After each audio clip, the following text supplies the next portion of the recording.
Yes, Kenya. Tamu sana. Slightly over a week ago, Mumias East Member of Parliament, Benjamin Washiali, announced to the whole country that he was not going to defend his parliamentary seat. That was slightly over a week ago now. And then there is a video that has been widely circulating for the better part of today of Benjamin Washiali talking to his constituents about Raila Odinga. So I want you to listen to Benjamin Washiali very keenly, for he exposes some critical issues that I want us to discuss and analyze in this video right now. Listen to Benjamin. Nataka niwaambie, ule baba mlikuwa mnapigia kura kuanzia 2017 mkirudi nyuma, sio huyu baba mwenye yuko sahihi. Baba ule mwenye yuko sahihi ni baba ametumwa na Mheshimiwa Uhuru Kenyatta ili lazima awe rais. Nyinyi mtaweza kutupigia kura mtumwa? Unajua mtu kusimama kura na kusimamishwa, hiyo iko tofauti. Si namna hiyo. Kwa hivyo huyu baba yenye mlikuwa mnafikiria ati ni baba, hapana, ni baba ule ametumwa kuja, ni lazima awe rais. Na sasa lazima tuulize, kwa nini Mheshimiwa Rais wetu Uhuru ule tunampenda sana atume mtu? So ile swali tunatakana tukitoka hapa tujiulize, Mheshimiwa Uhuru Kenyatta analeta Tinga kusimama kwa sababu gani? Mimi niko na sababu yangu, na yeye pia aambie wa Kenya sababu yake.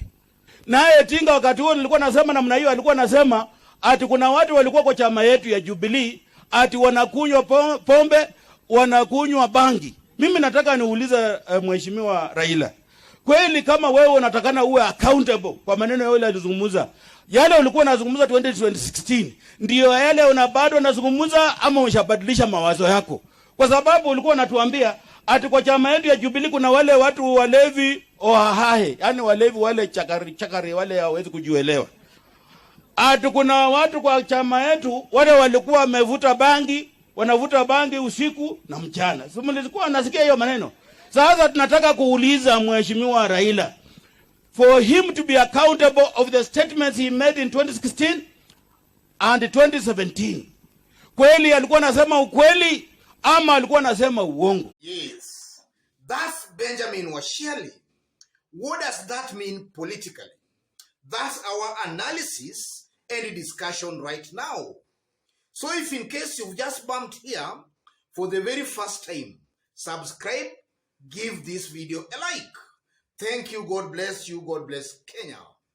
The first meaning, Benjamin Washiali is just admitting, yes, cleverly admitting that Raila Odinga is the darling of the Mulembe nation.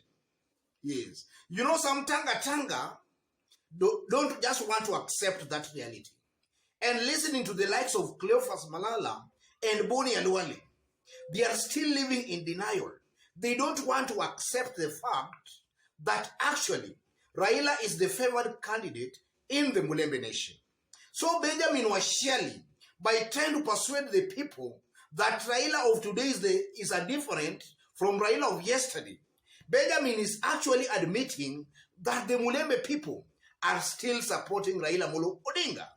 That's a given fact, and it comes out very, very clearly listening to Washiali.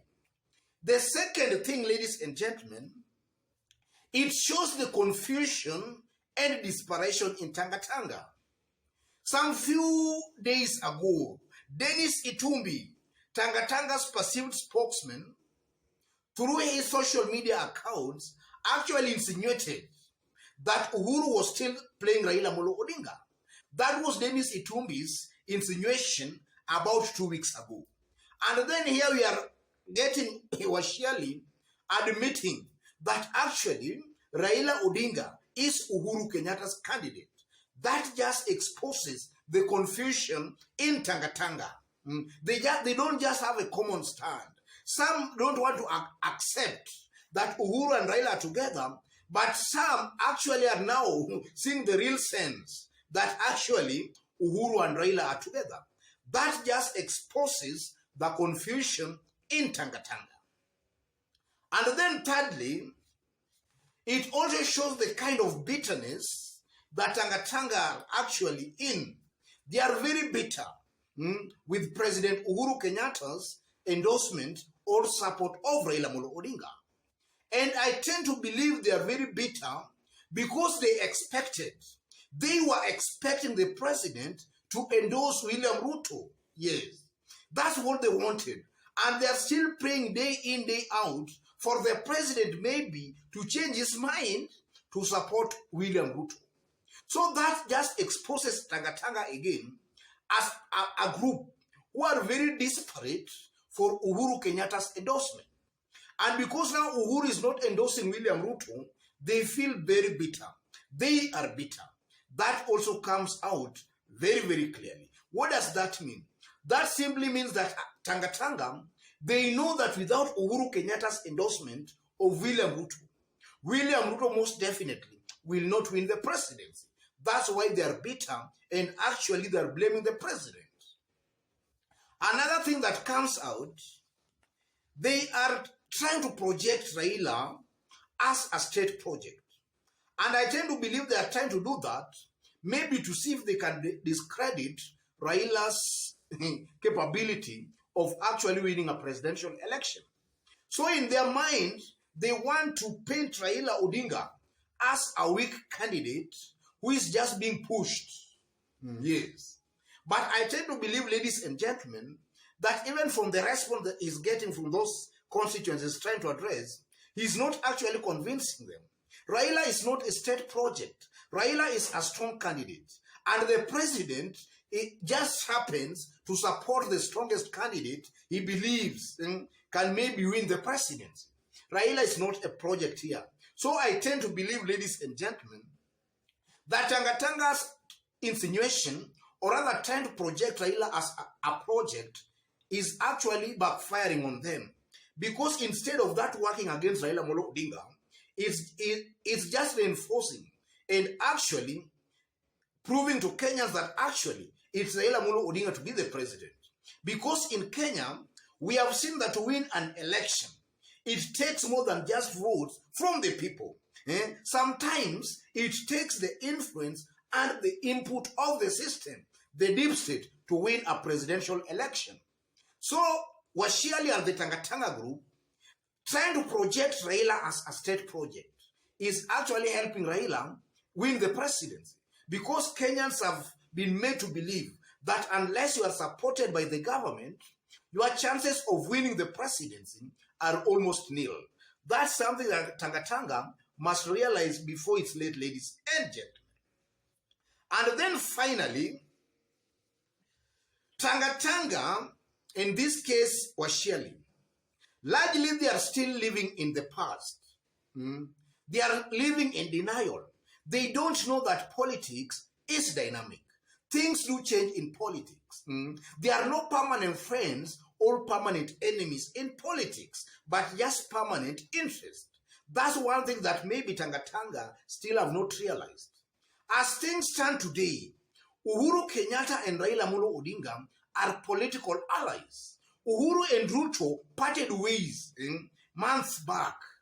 That is something that Tanga-Tanga should actually realize. They should come to their senses that the president and Raila Amolo Odinga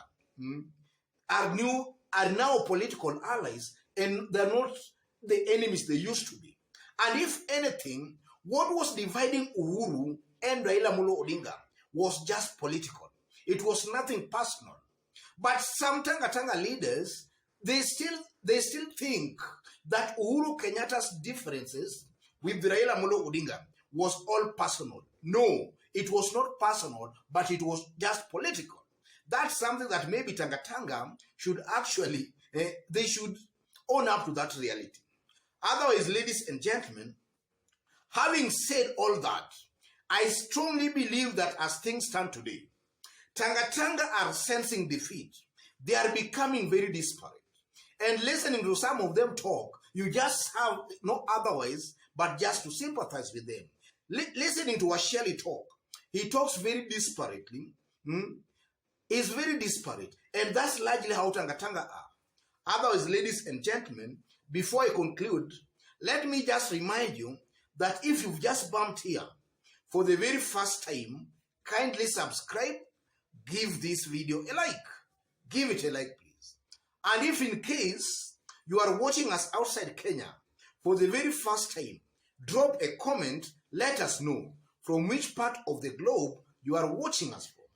And if possible, again, subscribe, give this video a like. To our fans and subscribers here, I'm very much humbled, very grateful for the kind of support you are giving me here. God bless you. God bless Kenya. To any other person who is also a fan of us here, but you have not yet subscribed, take this moment right now, tap on the subscription button and also on the notification bell. God bless you. God bless Kenya.